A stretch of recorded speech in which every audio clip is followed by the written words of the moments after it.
して変身することができる。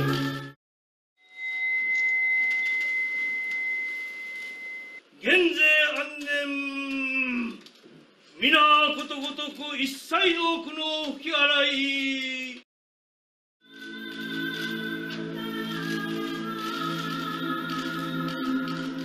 空によって自分と相手との隔たりの意識がなくなれば、相手の喜びや悲しみを本当の意味で分かち合えるようになる。私たちはこれを慈悲と呼んでいる。この仏像の姿から今度は仏像が語りかけるって言ったら、またもっと分かりやすくなるんじゃない。教えで私たちがこう教えをこう伝えていくだけではなくて、姿形、それが話せる、動く、そういうものを交えると、もっともっとなんていうの、仏教の教えを具体的に伝えやすくなってくるんじゃない。受けてる方もそういうふうに感じるんじゃないか、そんなふうに期待しております。人間っていうのは想像で何かを補完するときっていうのはネガティブな方向じゃなくて、どちらかというとポジティブな方向に補完する傾向があるんですね。なので今回の体がメカであるのはそこをうまく狙ってます。でもその代わり動きとか言葉めちゃめちゃ人間らしい流暢にしてるっていうギャップを狙ってるっていうところ。Leaders from various industries around the world have gathered in Davos, Switzerland for the 2019 World Economic Forum, where artificial intelligence is a top subject of discussion. CNET senior producer Dan Patterson interviewed founder and CEO of SingularityNet, Ben Goertzel, about AI. Dan filed this report earlier about their conversation. Artificial intelligence is the connective thread that ties together the economy, politics, and technology here at the World Economic Forum in Davos, Switzerland.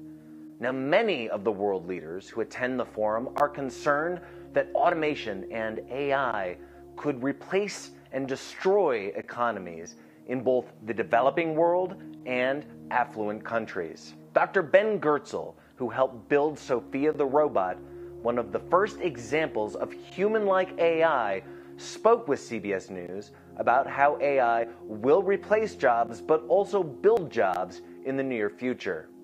Working for a living is going to go obsolete, and ultimately that will be great. What you'll have is AIs and robots making the stuff we need and providing the services that we need, and they will enjoy doing this because they were programmed to enjoy doing this.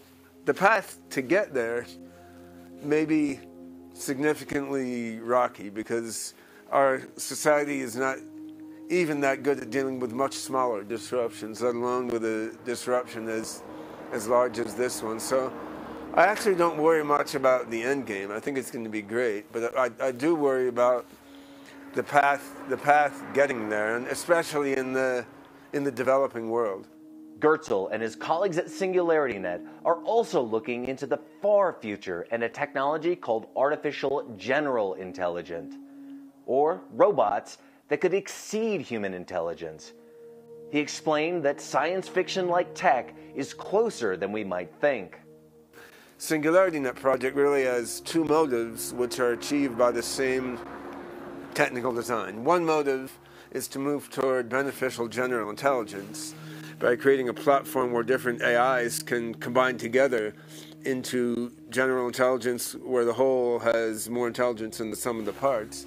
The other is to create a platform in which emerging general intelligence is governed and guided democratically. So everyone in the world can put AI into it, put their own data into it, and teach the AIs in the network by using it.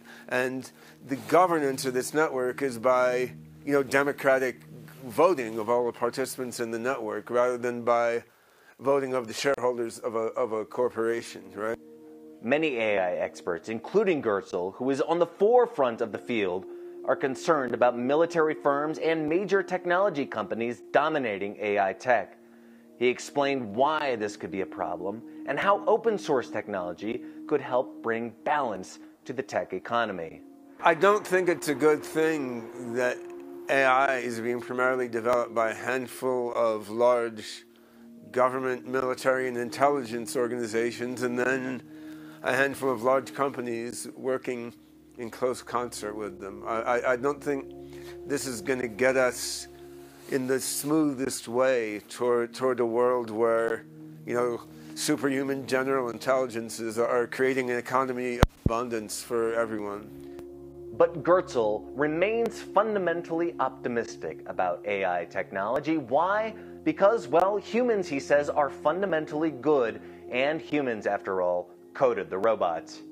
For CBS News in Davos, Switzerland, I'm Dan Patterson.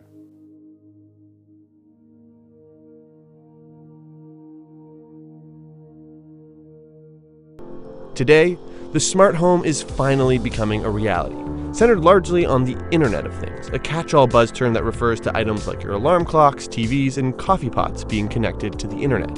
And sure, there are a lot of smart home products available today.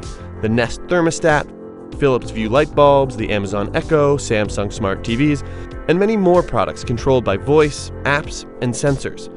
But security experts warn that there are no industry standards to prevent hacks. Plus, this crowded field is also really fragmented. Many of these different products run on different systems. And if your light bulbs, fridge, and washing machine won't talk to each other, well, that's not very smart. So there's competition to rule them all by creating a single network for all smart home devices. Apple HomeKit, Samsung SmartThings, Google Home, and Wink are just a few of the systems vying to be the main hub to make your simple house a truly smart home. Stacey Higginbotham may live in a normal Austin, Texas neighborhood, but inside her home, it's more like the Jetsons. Now say hello to our new maid, Rosie, Elroy. Can you throw a forward pass? Or at least about as close as you can get to that right now, and all the weirdness that goes with it. Okay, Ubi, play some music. Okay, I will put it there. Okay, so maybe some technology isn't quite ready for prime time. That's the dumbest gadget I own. But Stacey's world is a small window. When you touch it, it turns on. Into what we could all have with a little patience and perseverance. A seamless future AT&T calls digital life. You leave the house in good shape? Yeah, of course. Where you can remote control virtually your entire house from your phone. Yeah, sure you did. Smart home gadgets are poised to be the next big things. Sales of smart gadgets are expected to exceed 36 million units in the next 2 years. Her devices and appliances are all connected to each other and to the internet, which means Stacey can control them remotely from her phone.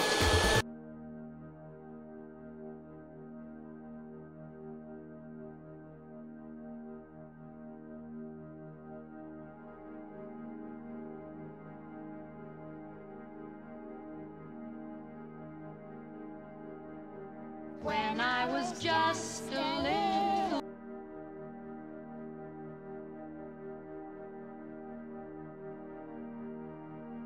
girl, I asked my mother, what will I be?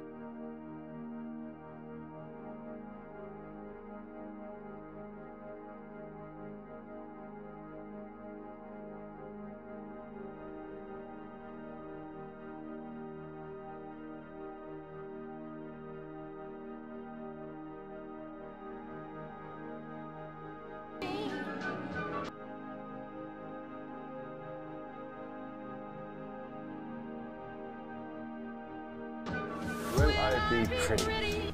Will I be rich? Is what she said to me.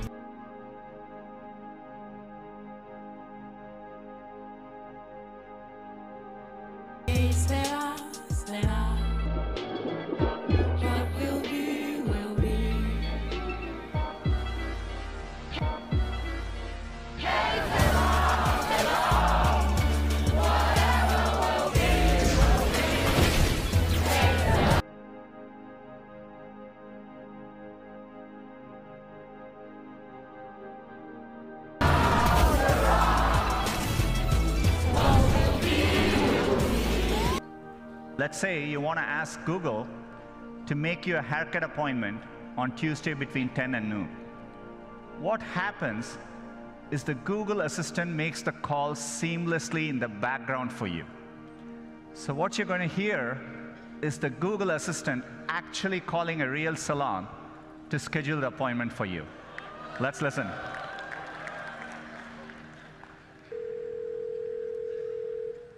how can I help you? Hi, I'm calling to book a women's haircut for a client. I'm looking for something on May 3rd. Sure, give me 1 second. Wow. Pichai said Google plans to launch Duplex sometime this summer. Joining me now is Tom Brandt, hardware analyst for PC Magazine. Let me ask you this. When you heard that, what was your initial thought? Because I had a thought when I heard the and I heard the and I was really startled by that. Yeah, well, I mean, it sounds to me, I think what Google wants it to sound, which is it doesn't sound like a robot. They have been trying to make it sound like a human, and it is creepy. It sounds like a human. Well, the Pentagon unveiled its plan to increase its use of artificial intelligence. The plan calls for accelerating the use of AI across the military. That'll include warfare. It'll include intelligence gathering. The Pentagon also warned that the U.S. must focus on AI, in part because Russia and China are also investing in this type of technology. Do you ever wonder what life in the future will really be like? I certainly do. Well, the folks at National Geographic are bringing together the brightest minds in science, technology, and even science fiction to give us a glimpse into what awaits humanity in the years and centuries to come. Their predictions are showcased in a new 6-part series, Year Million. And some of the predictions are jaw-dropping, including this one. In the near future, tragedy may come with new choices. Imagine you've been in a car crash that's killed your daughter. Is she okay? Is she okay? Time of death, 9:17. Your daughter's brain was not impacted by the accident. If you wish to scan her brain for digitization and upload, you have approximately 5 minutes. Do it. Okay, I don't know if I'm ready for I'm this. not ready. Dave O'Connor is Year Million's executive producer, and CBS Science contributor Dr. Michio Kaku is a renowned futurist. Good morning, gentlemen. Thanks for being here. Morning. Michio, let me start with you. In that clip, it says, in the near future. How near is that future? Well, first of all, the show Year Million, I think, shows a thrilling and exciting future, but there are some speed bumps along the way. Yeah. And I think that we have robots today that are quite clunky. You see them walking down the hall, they fall over, and they're like a turtle upside down. But computer power doubles every 18 months. 18 months. Every 18 months, computer power doubles, meaning that in the next few decades, we will have something approaching digital immortality. Wow. That is, robots that can talk and simulate much of human thought and human behavior. Dave, artificial intelligence is moving forward. What about hybridized humanoid artificial intelligence, the combination of the two? I think it's interesting because there's this debate in the community about whether we are going to make ourselves completely obsolete and almost destroy humanity by creating this artificial intelligence, or are we just evolving with the technology and enhancing ourselves? And those are the type of things that we wanted to explore on the show with thinkers like Michio. Michio, 20 years from now, how different do you think our lives actually going to be?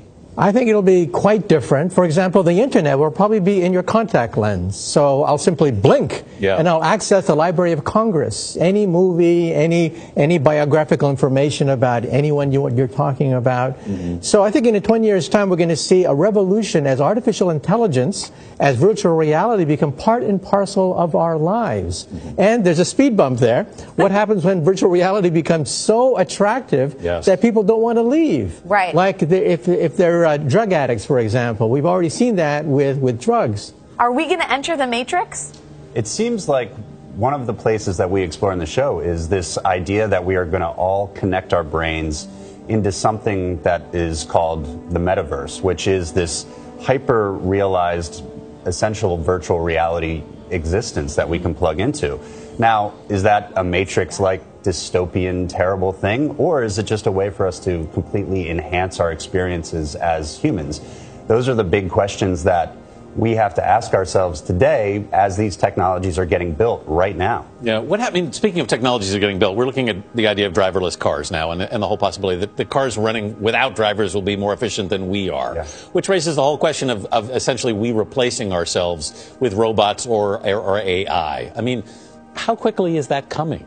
Well, realize that the jobs that are affected are basically jobs that are dirty, dull, dangerous, the 3 Ds. That's where robots are going to have a big impact, doing jobs like diffusing explosives and doing jobs that really put humans in danger. Now, eventually, we may have to worry about jobs that are like middle-class jobs. Yeah. But I think in the initial phases, when robots start to enter the marketplace, they will be doing the jobs that humans don't want to do, that are too dangerous and too dull and too repetitive. Well, it is a brave new world, and it is at our doorstep.